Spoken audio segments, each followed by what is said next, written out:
What a strange and wonderful painting this is.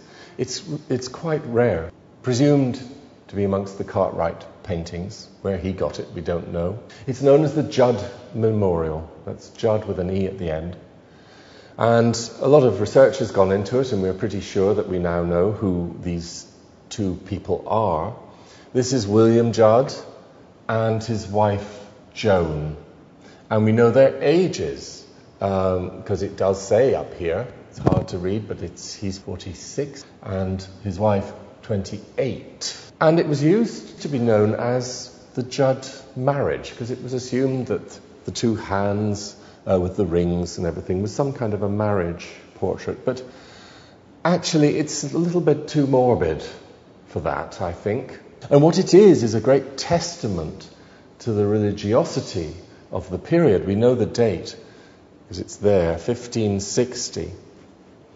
And these are two clearly deeply religious people who are married to each other and who see their lives as people did in those days, in terms of their relationship to death, their final end.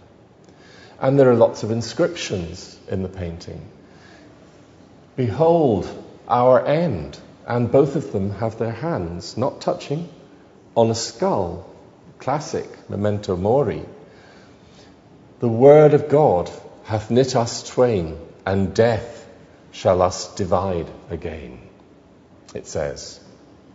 Underneath, live to die, and die to live eternally, it says. At the top, a candle guttering. A candle, a classic symbol of the evanescence of life, easily snuffed out, something that burns briefly and dies. There are other symbols in here. Many irises. William holds an iris, as does Joan, and there are irises in the beautiful little vases of flowers up there as well. We're not sure what that symbol refers to, but clearly this is packed with symbolism. One of the meanings that you can attribute to an iris is that of trust.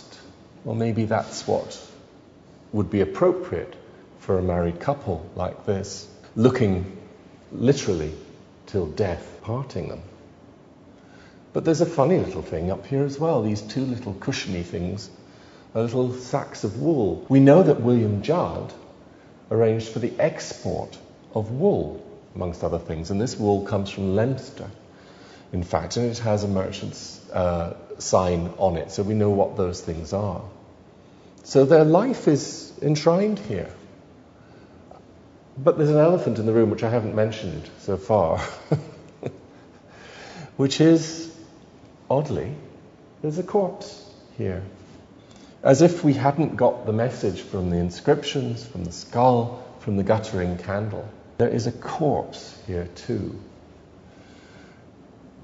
It is such an extraordinarily dour view of life, but possibly for a reasonably well-to-do merchant in the 16th century, the ever-presence of death within life was something not to be afraid of. There would have been seen to be nothing macabre about this.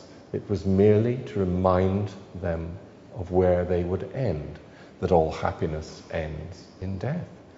It's a curious way to celebrate a marriage, but profound in its way and deeply felt. I don't think they were much of a laugh, though.